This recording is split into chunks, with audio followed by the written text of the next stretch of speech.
Hola, ¿qué tal? Muy buenos días. Sean bienvenidos a este webinar que lleva a cabo el Banco de Desarrollo de América del Norte, el NADBank. Good morning, everyone. Welcome to the webinar hosted by the North American Development Bank, NADBank. El webinar se realizará en español porque haré una breve anotación sobre el servicio de la interpretación simultánea. We'll be conducting this webinar in Spanish for our English-speaking audience. We are providing simultaneous interpretation services. Please select the option for speaking English on the selection bar on the bottom of your screen.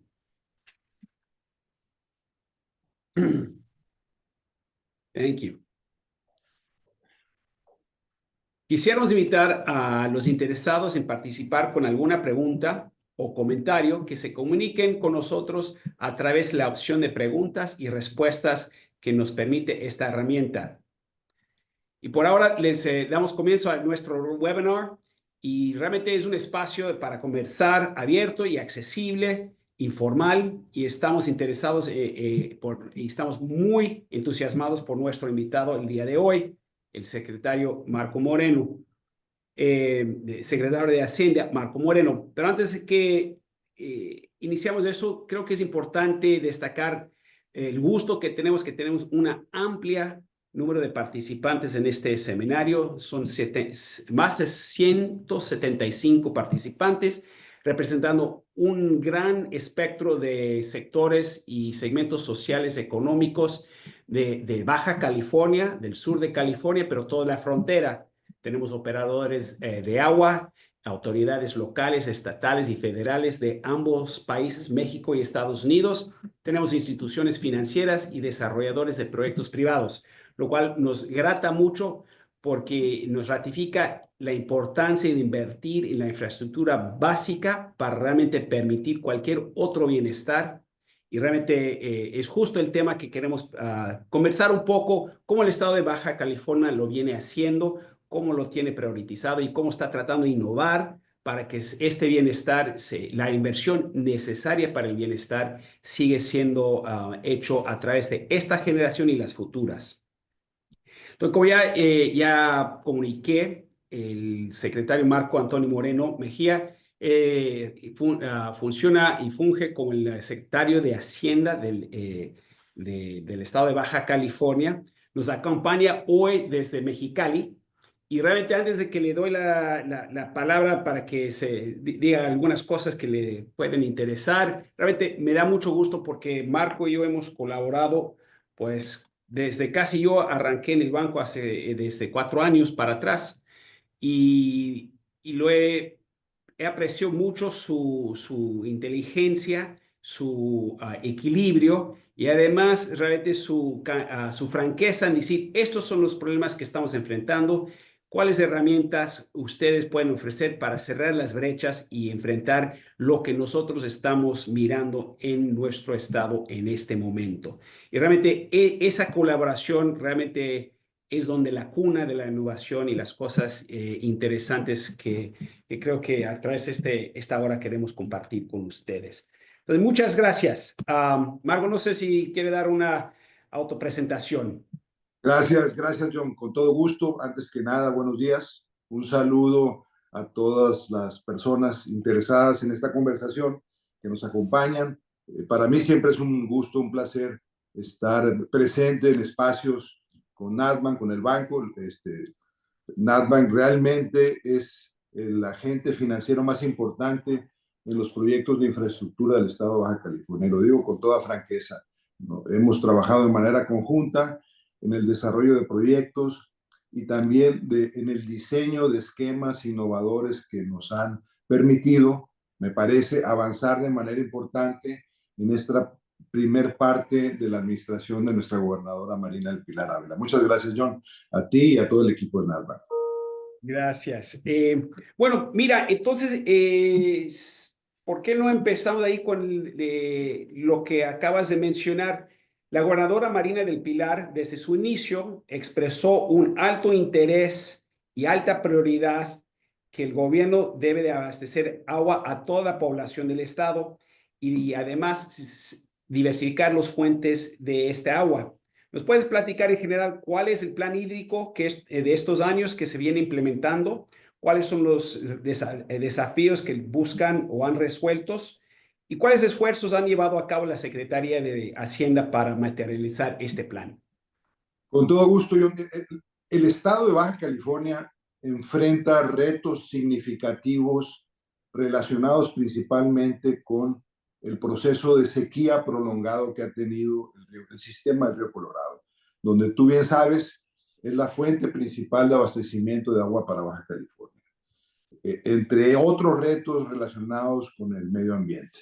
Esto aunado a una desafortunada práctica de finanzas públicas en el estado de Baja California en la última década o en la década previa al inicio de esta administración, donde no se realizaron inversiones importantes para atender el problema hídrico, pues nos puso al inicio de esta administración en una circunstancia de alto riesgo de no tener la capacidad de sostener el suministro de agua para la población de Baja California. En ese sentido, hemos trabajado en dos grandes enfoques dentro del plan financiero del Estado. Uno tiene que ver con habilitar los mecanismos de inversión en infraestructura que nos permitieran reducir esa brecha enorme de déficit de inversión en infraestructura, particularmente hablando en este caso del sector hídrico, y esto no hubiera sido posible sin iniciar un proceso de normalización o de mejora de las prácticas financieras en el Estado. Nos parece que en el caso concreto de la inversión en infraestructura hídrica, el diseño de un plan hídrico ha sido fundamental para poder ir avanzando de manera ordenada y con un enfoque realista sobre el proceso de levantar recursos que nos permitan atender esa brecha de demanda de inversión desatendida. Y en ese sentido, dentro del plan hídrico en el gobierno estatal, el plan hídrico tiene dos grandes segmentos que tienen que ver con el fomento a la cultura del agua, con la gobernanza del agua, que son temas que están dentro del ámbito de responsabilidad de la Secretaría del Agua, de CEPROA, y un tercer elemento importantísimo dentro del plan hídrico, que es la infraestructura. Identificamos, John, nosotros en Baja California, un déficit de infraestructura hídrica de más de $1,000 millones, que evidentemente era muy complejo atender de manera inmediata, y por esa razón hemos articulado un mecanismo intersecretarial dentro de las instituciones o dependencias del gobierno del Estado que nos ha permitido irle dando seguimiento y atendiendo con una ruta definida las inversiones que requiere el Estado en el sector hídrico. Me llama la atención realmente que el plan hídrico, como lo acabas de escribir, realmente tiene componentes bastante diferentes en el sentido que se aprecia, que por lo menos yo aprecié normalmente antes de realmente dedicarme al tema del agua, que es la cultura del agua, tener finanzas que permiten la inversión y luego la obra misma, que es lo que genera la calidad y la cantidad de agua necesaria. Realmente creo que es algo que nosotros sí queremos seguir replicando y apoyando a todos los organismos en ambos lados de la frontera que tienen que atender las tres patas si realmente hay que, para realmente convertir el reto del agua en algo, un fundamental que apoya todo el desarrollo de la región. Oye, y entonces, mira, construyendo en base de esto, ¿cuáles han sido los ejes centrales del plan financiero del gobierno de Baja California y cómo ha mejorado dicho plan la autonomía financiera del Estado para poder apoyar la infraestructura? Ciertamente, el tema del agua en particular, que es digamos, el segmento de inversión en infraestructura que nos ha vinculado más directamente con NASBAN como agente financiero, pero a final de cuentas, todos los segmentos de inversión en infraestructura que requiere el Estado parten, me parece a mí, de un concepto fundamental que tiene que ver con la sostenibilidad o sustentabilidad en el caso en que aplique la palabra. Y dentro del gobierno estatal, el diseño del plan financiero que platicamos desde antes del inicio de esta administración con la gobernadora tuvo ese enfoque.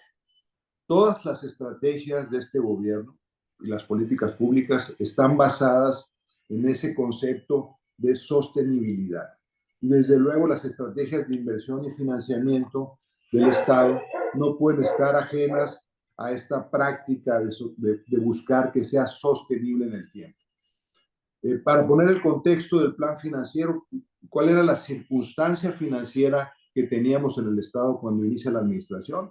Una crisis de liquidez, una crisis de liquidez que provocó la acumulación de pasivos sensibles, me refiero a pasivos sensibles, pasivos con los sindicatos, con el personal, con contratistas, y esto lógicamente se tradujo en una generación de déficits financieros recurrentes, es decir, el Estado permanentemente gastaba más del ingreso disponible. Eso fue provocando esta acumulación de pasivos que, a final de cuentas, tomaron como variable de ajuste la inversión en infraestructura. Simple y sencillamente, cuando una entidad del sector público no tiene la posibilidad de generación de equilibrio en sus finanzas públicas, la variable de ajuste siempre es la inversión en infraestructura. Y en la circunstancia que teníamos en Baja California, con este alto riesgo en términos del suministro de agua para todas nuestras actividades, para la población, para la industria, se fue deteriorando la calidad y capacidad de inversión de los organismos operadores de agua del Estado.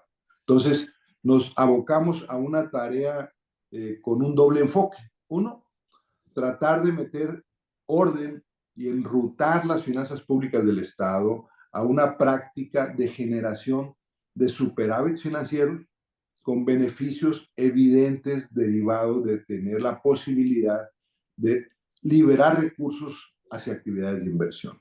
Y uno de los primeros pasos que dimos fue buscar un incremento de la autonomía financiera del Estado. La autonomía financiera en las entidades públicas, como bien sabes, en el caso de las entidades federativas de México, la autonomía financiera mide la relación de ingresos locales sobre los ingresos totales. Esa relación de autonomía financiera llegó a estar por debajo de los niveles del 10% hace un tiempo relativamente corto. Entonces nosotros buscamos mecanismos que nos permitieran al menos duplicar ese nivel de autonomía financiera a través de estrategias de incrementar los ingresos fiscales del Estado.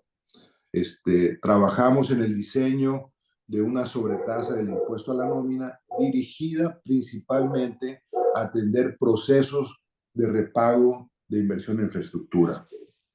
Y nos dimos a la tarea de articular mecanismos de recaudación fiscal basado en modelos más eficientes de gestión, modelos de riesgo, big data, etcétera, que nos han permitido llevar el nivel de autonomía financiera del Estado, niveles del 10% que te mencionaba, a rangos del 23%. Eso nos ha puesto como uno de los estados con mayor nivel de autonomía financiera a nivel nacional, pero nos ha permitido complementar recursos del Estado con los recursos de los propios organismos operadores de agua, en este caso concreto del plan hídrico, para potenciar la inversión. Y en ese sentido, empezamos a articular dentro del plan financiero modelos de financiamiento también sostenible que nos permitieran entonces que el plan financiero tenga esa ruta de permanencia en el tiempo con procesos de que los mecanismos de financiamiento sean autofinanciables y poder iniciar ya una ruta distinta de autofinanciabilidad de necesidades futuras en los principales segmentos de inversión del Estado. Entonces nos parece que para poder pensar en estar en condición de tener un proceso importante de crecimiento de la inversión en infraestructura, lo primero es arreglar la casa en términos financieros. Y eso ha tenido el beneficio, por ejemplo, que en 3 años logramos el aumento de la calificación crediticia del Estado en 3 ocasiones. Entonces, me parece que la ruta indicada es esa: prudencia, en el manejo de las finanzas públicas y buscar mecanismos no tradicionales de recursos que nos permitan potenciar la inversión en infraestructura, que al final de cuentas tiene un efecto elástico en la propia generación de ingresos fiscales. Gracias por compartir esa historial de cómo realmente viene el Estado arreglando su casa, como lo dijiste. Uno de los, y eso me trae también tiene ahí implícito que hubo cierta historia de desatención a la obra de infraestructura, a cómo al balance de financiera del Estado, lo cual ustedes realmente reconocieron eso temprano y lo empezaron a atender. Y eso me lleva, la pregunta es, parte es del ser natural del humano, que bueno, cuando las cosas andan bien, los descuidamos.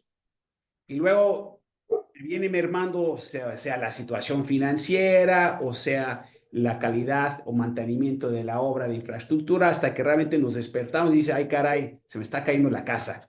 Entonces, me interesaría ver cómo ustedes están contemplando realmente asegurar que las inversiones que se están haciendo hoy para la generación actual se preservan y se mantienen a través del tiempo para que futuras generaciones también gozan de una calidad de vida buena. Pues acabas de mencionar la parte más importante conceptualmente de lo que sería un modelo de sostenibilidad o sustentabilidad. Aplica dependiendo el tipo de inversiones o de gestión, pero al final de cuentas, procesos de inversión que no tengan mecanismos de gobernanza, de seguimiento, de aseguramiento de la efectividad y eficiencia de las inversiones, tienen el riesgo de perder efectividad en el futuro. Hay una curva de rendimiento decreciente en todos los procesos que no tienen mecanismos habilitados para que permanezcan en el tiempo.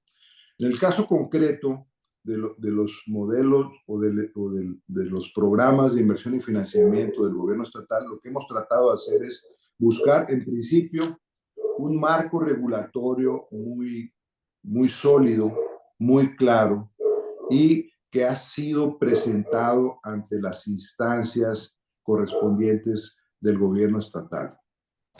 En el caso, por ejemplo, para tomar el ejemplo del financiamiento sostenible verde, que fue el que realizamos con ustedes, lo que hicimos fue desarrollar un marco de referencia para la ejecución del financiamiento sostenible, un marco que trabajamos de manera conjunta, NADMAC, nosotros, que tuvimos un gran apoyo de la Secretaría de Hacienda para poder habilitar este marco en la dimensión de las características y las necesidades del gobierno estatal. La Secretaría de Hacienda y Crédito Público fue también un elemento central y la propia institución de ustedes que nos ayudaron a contratar los servicios especializados de un consultor con las credenciales suficientes para ayudarnos a hacer esto en un tiempo relativamente corto.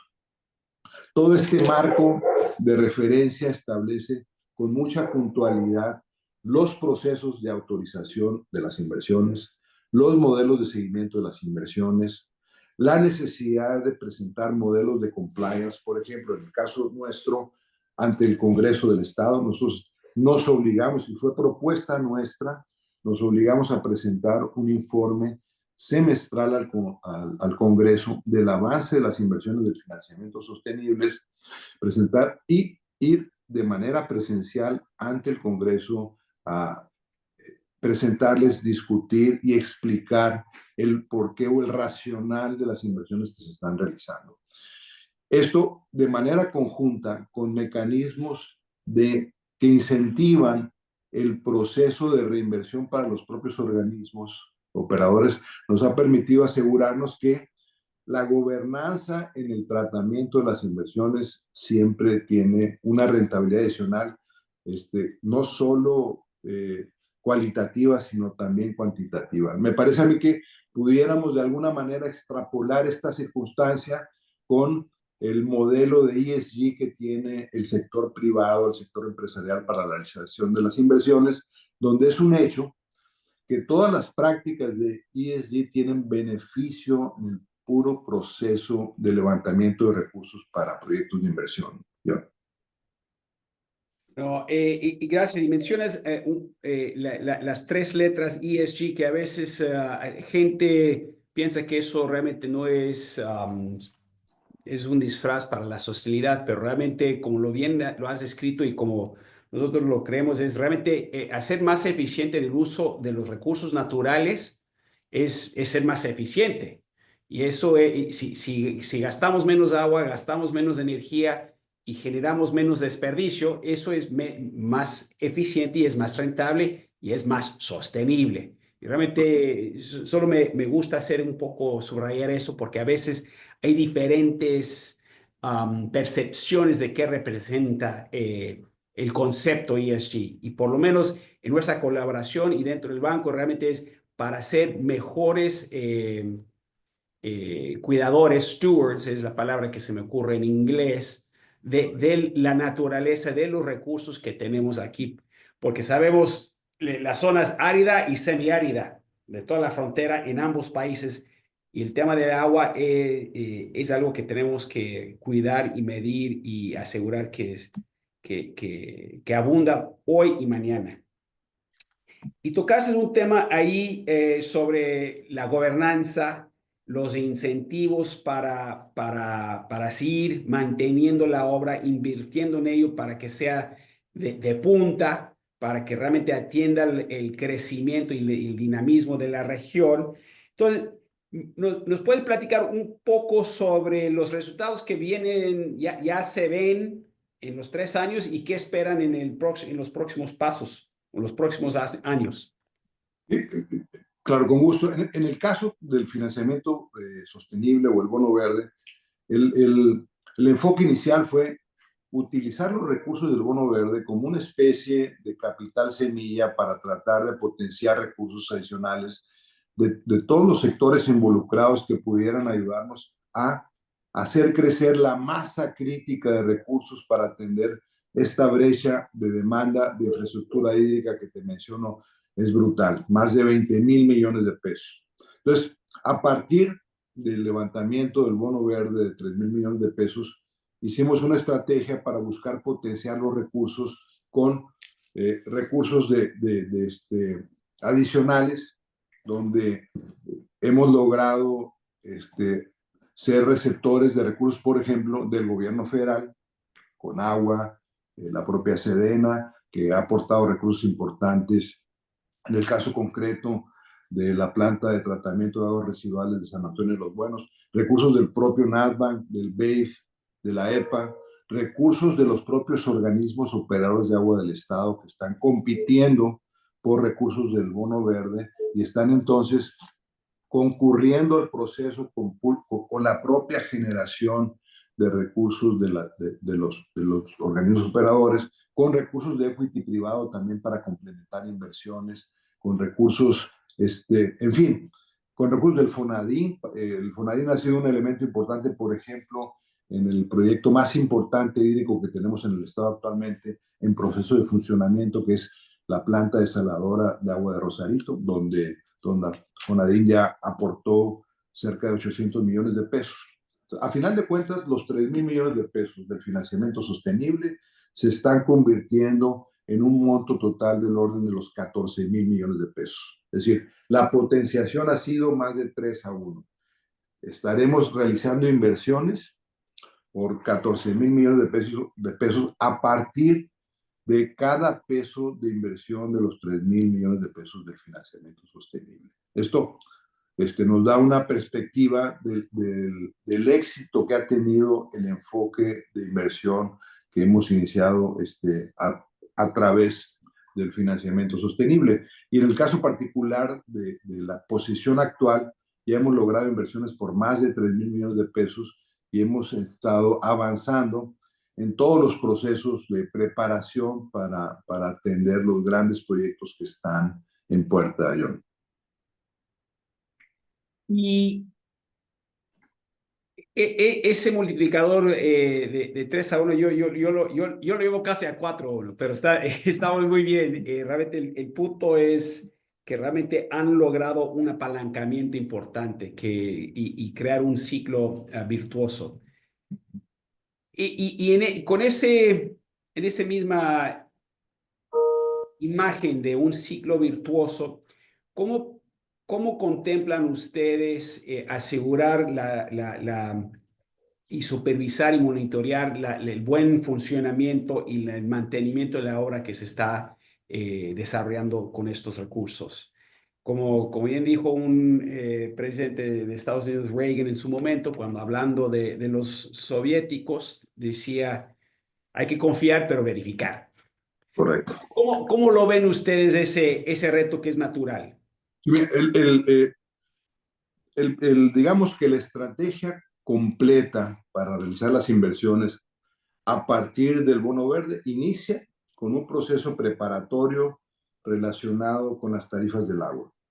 El propio Nadbank en años previos había hecho un estudio muy interesante, con mucha profundidad, del deterioro en términos reales que tenían las tarifas del sector hídrico en los organismos superiores de agua del Estado.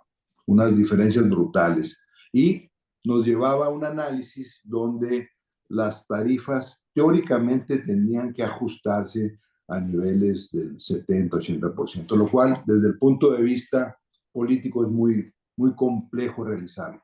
Entonces, iniciamos antes de la emisión del financiamiento sostenible un proceso de actualización en el tiempo de las tarifas, con un doble mecanismo de actualización tarifario para que en un periodo de 3 años las tarifas ya llegaran a los niveles razonables que son las tarifas que ya tenemos actualmente. Lo que hicimos fue un mecanismo de actualización por la inflación y por un factor adicional del 1% mensual que nos permitieran ir abatiendo ese rezago tarifario, dándoles más recursos a los organismos operadores para poder tener los recursos para el proceso de repago de las inversiones futuras. Eso aunado también a un incremento o una sobretasa que le llamamos inicialmente al impuesto a la nómina del 1.25, que se convirtió como un mecanismo también para asegurar el repago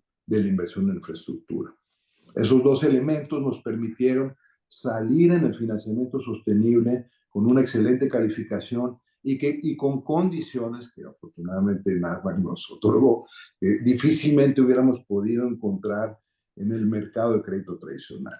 Y la segunda parte ya en la ejecución de la inversión y en el seguimiento fue el diseño de un comité técnico de inversiones donde la decisión de las inversiones tuvieran un racional determinado y no fueran fundamentalmente en proyectos que se le ocurrieran al Ejecutivo o a la Secretaría del Agua o a la Secretaría de Hacienda. De hecho, el, el, la Secretaría que encabeza el Comité Técnico de Inversiones del Sector Hídrico, curiosamente no es la Secretaría del Agua ni SIDUR, es la Secretaría de Hacienda, porque el enfoque ahí es de ser sostenibles en términos financieros, el proceso de inversión, de repago y darle sostenibilidad a las propias inversiones. En este Comité Técnico de Inversiones concurrimos la Secretaría de Hacienda, la Secretaría de Infraestructura, la Secretaría del Agua, Medio Ambiente, podemos invitar cualquier entidad adicional del gobierno del Estado que se requiera,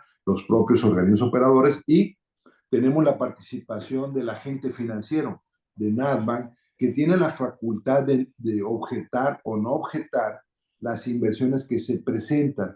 Y el proceso de preparación para presentar los proyectos de inversión en este comité técnico tampoco está del lado de las entidades del gobierno del Estado, sino de un consultor especializado que paga Nadbank, con apoyo de Nadbank, que tiene las calificaciones necesarias para presentar los proyectos con el mejor racional en un modelo donde ponemos a competir a los organismos operadores de agua por los recursos del financiamiento sostenible. Entonces, en la medida de que los organismos operadores concurran aportando recursos para la inversión, pues tienen mayor posibilidad de capturar los recursos disponibles del financiamiento sostenible.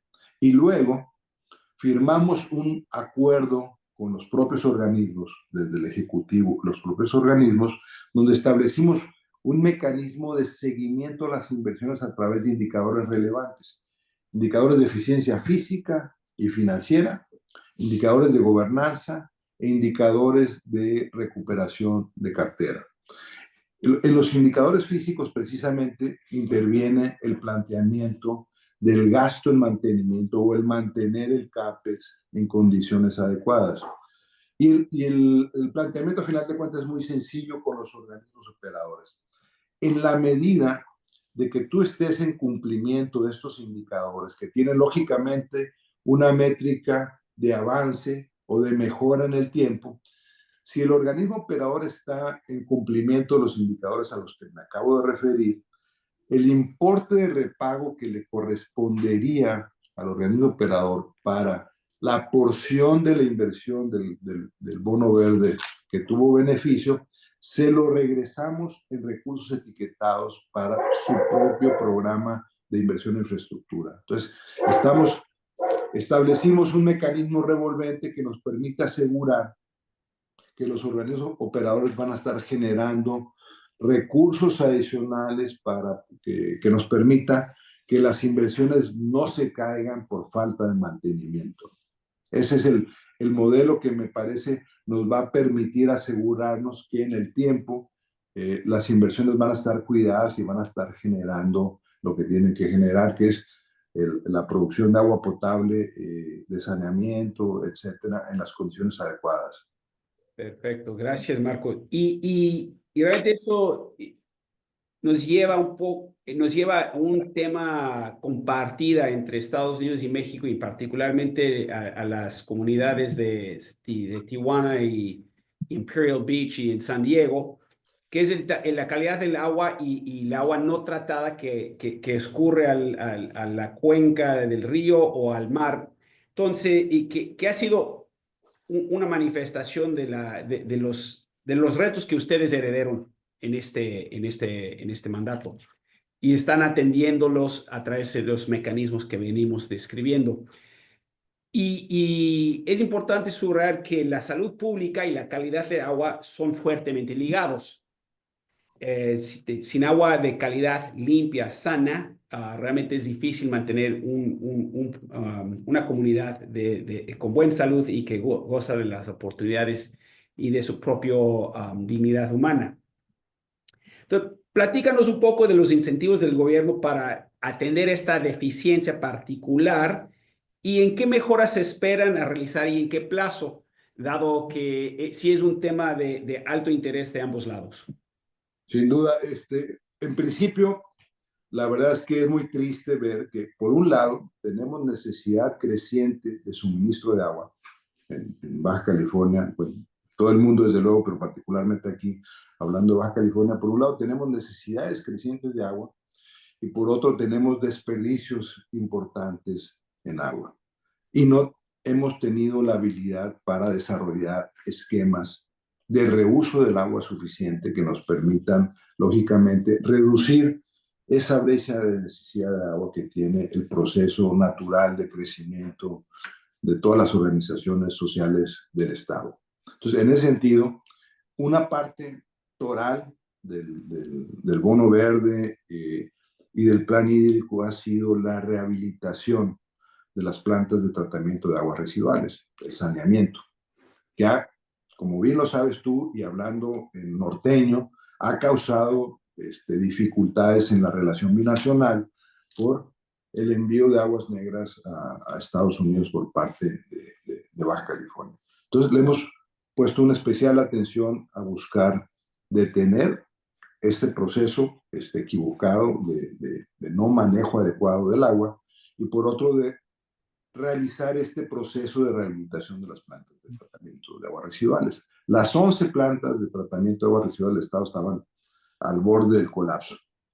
Hemos logrado a la fecha tener ya plantas en funcionamiento. Hemos rehabilitado al 100% varias de las plantas. Puedo mencionar en Ensenada la planta del Noroeste, El Gallo, la planta de San Antonio de los Buenos, que está prácticamente terminada en Tijuana, en fin. De las 11 plantas de tratamiento de aguas residuales, tenemos prácticamente 6 que están con o ya realizada la inversión en rehabilitación y funcionando, otras trabajando en el proceso de ampliación y otras que están trabajando en el proyecto ejecutivo para iniciar el proceso de inversión.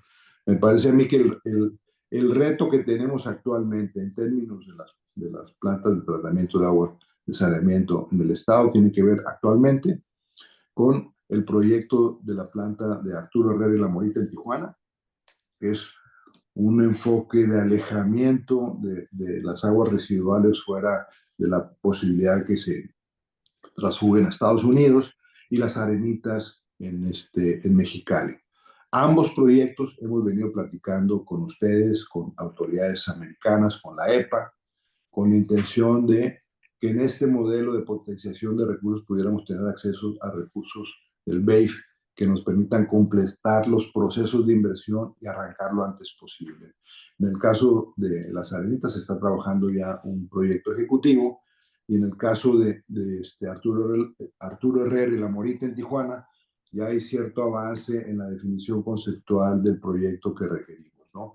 Me parece a mí que es fundamental meterle celeridad a los proyectos, particularmente a Arturo Herrera y La Morita, que creo que es un proyecto que está idealmente enfocado al reuso de esa agua y poder llevarla a la presa y con un proceso de potabilización que forma parte de esta base de recursos naturales de agua que requerimos en el estado, ¿no? Y es algo que no es imposible, que se puede hacer y que lo hemos visto, que lo estamos viendo en otros países con mucho éxito. Entonces me parece que de manera conjunta, en particular en este reto binacional del agua, podemos trabajar ambos países, las organizaciones como ustedes, como nosotros, como gobierno estatal, nuestros equipos del gobierno federal, para tratar de, a la brevedad, poder resolver este tema que requiere atención. Perfecto, no. Y mencionas el tema del reuso de agua, que es, creo que es una innovación importantísima que nos tienes entusiasmado para ver cómo lo podemos realmente realizar, que no sea un concepto, y replicar lo que sabemos que puede funcionar y traerlo a Baja California. Marco, una pregunta más y luego vamos a atender unas preguntas que nos vienen llegando de la audiencia. Y realmente hemos hablado mucho de lo que el Estado ha hecho para el bienestar y cuidar la infraestructura necesaria.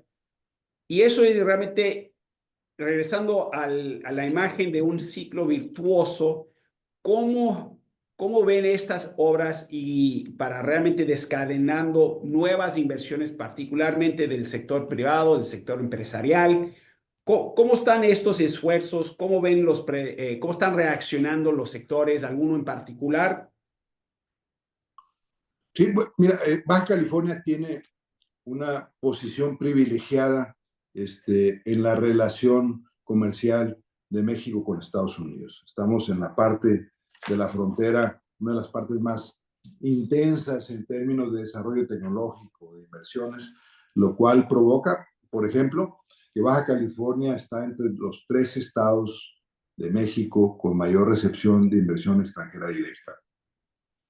Hablando de la inversión en general, no de la inversión propiamente del gobierno estatal. Pero nosotros, como entidad de gobierno, del gobierno del Estado, tenemos que ser los facilitadores en términos de infraestructura que permita la recepción de estas inversiones que van a permitir darle permanencia y seguridad al crecimiento económico y al bienestar de toda la población de Baja California. Y el enfoque de las inversiones que estamos realizando estratégicamente en Baja California son básicamente 4 grandes segmentos de inversión. El primero, en el que hemos estado conversando durante toda esta reunión, que es las inversiones del plan hídrico, que tienen que ver con conducción, con saneamiento, con nuevas fuentes de suministro como el plan estatal de desalación, donde tenemos un proyecto interesante. Tenemos en funcionamiento la desaladora de Ensenada, un proyecto de una eventual ampliación. Tenemos el proyecto de la planta desaladora de San Quintín, que está también prácticamente por habilitarse el proyecto y nos tiene muy entusiasmados. Es algo que también estamos trabajando con ustedes. Y desde luego el proyecto de la planta desaladora de Rosarito, que va a ser en tamaño la planta más importante del continente. Aparte de las inversiones del plan hídrico del Estado, tenemos las inversiones relacionadas con movilidad y medio ambiente. Tú conoces bien Tijuana y sabes la problemática que tenemos en Tijuana en términos de movilidad. Es una ciudad que ha crecido de forma muy dinámica, con los beneficios que esto tiene en términos de generación económica, pero también con las complicaciones que tiene un crecimiento que muchas veces no tiene el orden que quisiéramos. Entonces, tenemos un grupo de inversiones importantes en términos de movilidad y medio ambiente que tiene que ver con un programa que le llamamos Programa Respira, que son parques, áreas verdes, programas de pavimentación importante, puentes que faciliten el trayecto dentro de las ciudades, en fin, la movilidad. Y me parece que hemos sido muy eficientes en ese sentido. Ha causado problemas, por un lado, todo el proceso de las inversiones. Mientras se están realizando las inversiones, pues generan molestia con los ciudadanos, pero una vez completadas las inversiones, cambia radicalmente el tiempo de transporte y los efectos del medio ambiente. El tercer elemento o tercer segmento de inversiones que tenemos y que hemos atendido con mucho apoyo del gobierno federal es la inversión en infraestructura social. Y hay tres áreas fundamentales: educación, escuelas dignas, rehabilitación de escuelas, nuevas escuelas, salud. Por primera vez en muchos años en el estado de Baja California se están construyendo hospitales y hospitales de primer nivel. Y finalmente, en seguridad, donde también hemos hecho inversiones muy importantes en procuración de justicia y en seguimiento de delitos. Y el último elemento muy importante del segmento de inversiones tiene que ver con la logística, le llamamos logística y competitividad internacional, donde el proyecto emblemático es Punta Colonel, donde ya tiene una ruta de avance muy importante para buscar que esto se pueda detonar en esta administración. Entonces, todos estos grupos, estos segmentos de inversión nos llevan a la posibilidad de crear un ambiente muy competitivo en el estado de Baja California para ser el principal estado receptor de recursos de inversión de todo tipo. Me parece que tenemos la obligación como gobierno estatal, y es lo que la gobernadora nos ha instruido, a buscar que Baja California esté preparado para ser un estado con sentido de competitividad internacional. La localización geográfica lo determina de esa manera. No hay ningún otro estado ni fronterizo, digo, no es por menospreciar a otros estados de la República, pero ninguno tiene las condiciones que tenemos en Baja California para poder lograr esto en el futuro, John. Bueno, y sí, un poco de rivalidad siempre ayuda a mantenernos a punta y ágil y realmente elevar nuestro juego, sea en deporte, sea en servicio público o privado. Eh, Mencionaste un elemento sobre dos temas que sí quisiera tomar nota del tema de la movilidad, que sí ha sido un reto importante para el gobierno y que la gobernadora realmente lo puso como prioridad para tomar las decisiones que pueden, que no son fáciles por las razones que ya describiste, que pueden molestar al público, porque realmente el status quo, pues sí, todos nos hemos acomodado y cuando se mueve eso, pues genera un cierta pues molestia que se tiene que superar. Entonces quisiera reconocer eso, que no siempre es fácil hacer eso. El otro tema, y esto espero que no te ponga en un rincón, Marco, pero mencionaste parques y áreas verdes, y conozco, igual que conozco Tijuana y disfruto Tijuana, pero un tema que tenemos que poner en la agenda, no ahorita, pero tiene que estar ahí más afuera del radar, es restaurar el río Tijuana para que no sea un parque de concreto, que realmente creo que puede a futuro visualizar para futuras generaciones, restaurar el río para que sea una cuenca más natural. Es algo que pues hay que ponerlo en la agenda para ver cómo planeamos eso. Totalmente de acuerdo contigo, yo. Oye, entonces con eso vamos a pasar a unas preguntas y yo los voy a leer aquí y hemos recibido varios. Creo que vamos a atender a la máxima cantidad que podemos en el tiempo que nos queda. Pero tenemos Daniel Contreras, que es de la Universidad de Tijuana, y la pregunta que te hace Marco es, ¿qué criterios fueron considerados para decidir las obras del plan hídrico? Sé que hubo un comité, todos los interesados estaban ahí, pero obviamente hay un rubro. ¿Cuál fue? Fueron una serie de indicadores, y digamos que el indicador estelar en la decisión para la designación de los proyectos es la determinación de la rentabilidad social de los proyectos. En el caso particular del financiamiento sostenible del bono verde, proyectos de alta prioridad, sin lugar a dudas, que tenían que ver con la conducción. Es decir, cualquier inversión dentro del plan hídrico que ayudara a eliminar, por ejemplo, mermas en el proceso de conducción del agua, se iba o se va a los niveles más importantes para la asignación de recursos. Porque imagínate, traer agua del río Colorado, subirla por el acueducto, pagar una cantidad impresionante de recursos en energía eléctrica para llevar esa agua a Tijuana y que se desperdicie en el camino una parte importante de esa agua es una tristeza tremenda. Entonces, o dentro de las propias ciudades, la propia condición de los procesos, de la estructura de distribución vieja, dañada, pues provocaba pérdidas brutales en la conducción del agua. Entonces, un criterio fue ese, eliminar al máximo posible las mermas de agua. Otro, saneamiento. Saneamiento, en el caso de saneamiento, particularmente en la relación binacional, como hablando en plata pura, con el proyecto de la planta de tratamiento de agua de San Antonio de los Buenos, era un proyecto que estaba diseñado para la participación con recursos de recursos privados, recursos de Fonadí, recursos del Bono Verde, pero que a final de cuentas, y afortunadamente el gobierno federal decidió ejecutarlo con recursos del propio gobierno federal, del presupuesto federal, y nos permitió entonces liberar los recursos del financiamiento sostenible a otros proyectos. Pero conducción, saneamiento y nuevas fuentes de suministro de agua, como en el caso particular del plan de desalación al que me he referido. Todo esto con una lógica y una metodología trabajada por el consultor y con la revisión de parte de NADBANC para la asignación de recursos, ¿no? Gracias. Marco, mencionaste la planta de San Antonio de los Buenos y casualmente Gustavo de la Fuente nos pregunta qué porcentaje del caudal de aguas negras que llegan a la nueva planta de San Antonio de los Buenos podrán ser tratadas.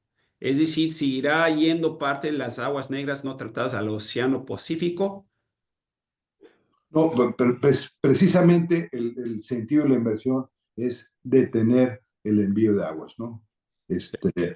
La planta, entiendo que está próxima a ser entregada ya por parte del equipo constructor de la Secretaría de la Defensa a, a las autoridades responsables del agua en Baja California. Está ya en proceso de pruebas, entonces es una inversión que teníamos ya bastante desde que iniciamos, estuvimos trabajando en darle impulso a la conclusión de esa inversión. Si bien no es un proyecto que hemos revisado directamente, está bien conocida para todos interesados. la planta está diseñada para realmente tratar todo el agua que le llegue. Es decir, su capacidad, su diseño de capacidad es para atender esa necesidad. Correcto. Entonces, no se espera que quede chica. No. Y estoy viendo aquí entre los informes que tengo a la mano que está programada la estabilización ya de la planta, está en pruebas para el 15 de mayo, es decir, el próximo mes ya estará entrando en funcionamiento normalizada la planta, John. Sería un gran hito y logro para poner esa planta en función. Así es. Cambiando un poco temas del sector municipal al agrícola acercándonos más a Mexicali, en el sector de agricultura en Baja California, sobre todo en el Valle de Mexicali, usa grandes cantidades de agua. ¿Se contempló algún plan para mejorar eficiencias en el sector? Sí, ahí quiero ser muy claro que no es un tema que está en el ámbito de responsabilidad directa de la Secretaría de Hacienda, pero sí hay un programa federal que está siendo conducido por Conagua, donde concurre, lógicamente, autoridades del más alto nivel del gobierno federal mexicano, Conagua, la propia SILA, y donde está participando la Secretaría del Agua del Estado, donde se están planteando procesos de inversión en el sector agrícola, a los usuarios del distrito de riego, mecanismos de automatización, de micromedición, de uso más eficiente del agua que permitan reducir las mermas, que entiendo son importantes en el uso del agua con enfoque agrícola, ¿no?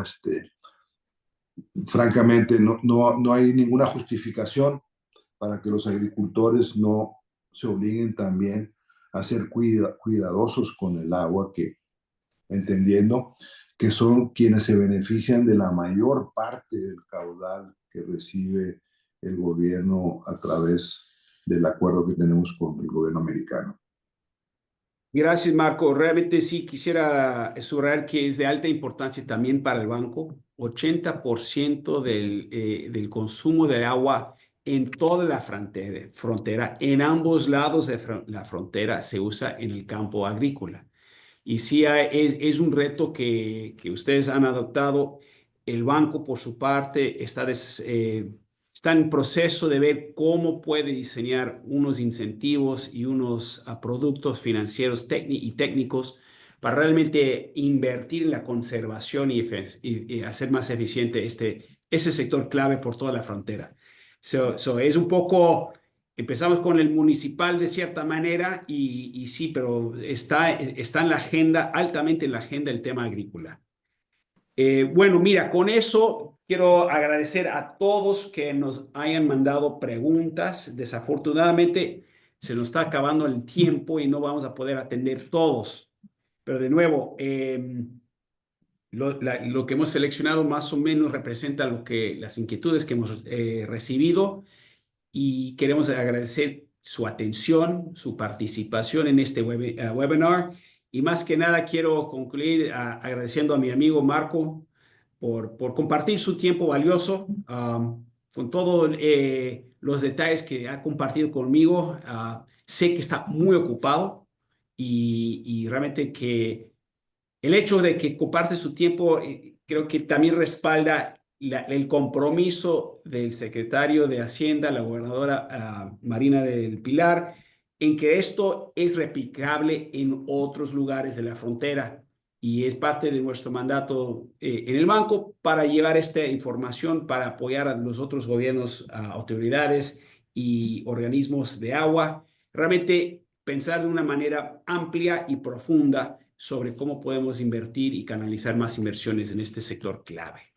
Con eso, Marco, muchísimas gracias por la fina atención que nos hayas dado y gracias a todos por participar con nosotros. Con eso cerramos el webinar. Gracias, hasta luego, John. Saludos.